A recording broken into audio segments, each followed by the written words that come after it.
Hi hello welcome to 24/7 news TV. Hero Raj Tarun కేసులో రోజుకో twist వెలుగు చూస్తోంది. లావణ్యకు రోజు రోజుకి అనుకూలంగా కేసు మారుతోంది. తనను డ్రగ్స్ కేసులో కూడా ఇరికించాడని, తాను 43 రోజుల పాటు జైలులో ఉండాల్సి వచ్చిందని ఆమె తెలిపారు. అయితే దీనికి సంబంధించిన ఆధారాలు ఇవ్వాలంటూ లావణ్యను పోలీసులు కోరారు. ఆమె తన వద్ద ఉన్న ఆధారాలను ఇచ్చింది. అవన్నీ నిజమే అని నమ్మడంతో రాజ్ తరుణ్కు పోలీసులు నోటీసులు పంపారు.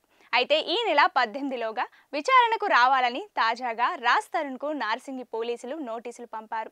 BNSS 45 కింద రాజ్ తరుణ్కు నోటీసులు జారీ చేశారు. అలాగే రాజ్ తరుణ్ సినిమాలో హీరోయిన్గా నటించిన మాల్వి మల్హోత్రాతో కూడా ఎఫ్ఐఆర్ ఉందని లావణ్య ఆరోపించింది.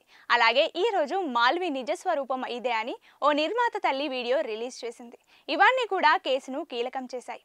అయితే రాజ్ తరుణ్ మీద గతంలో చాలా కేసులు ఉన్నట్లు వార్తలు వినిపిస్తున్నాయి. Drunk and drive case, accident కేసులు కూడా ఉన్నాయని తెలుస్తోంది.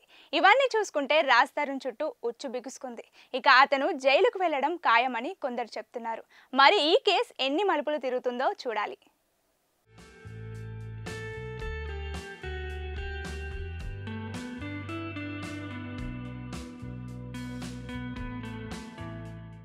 హీరో రాజ్ తరుణ్ కేసులో రోజుకో ట్విస్ట్ వెలుగు చూస్తోంది.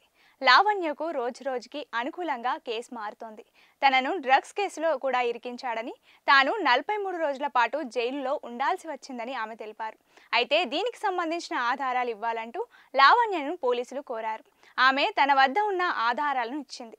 అవన్నీ నిజమే అని నమ్మడంతో రాజ్ తరుణ్కు పోలీసులు నోటీసులు పంపారు.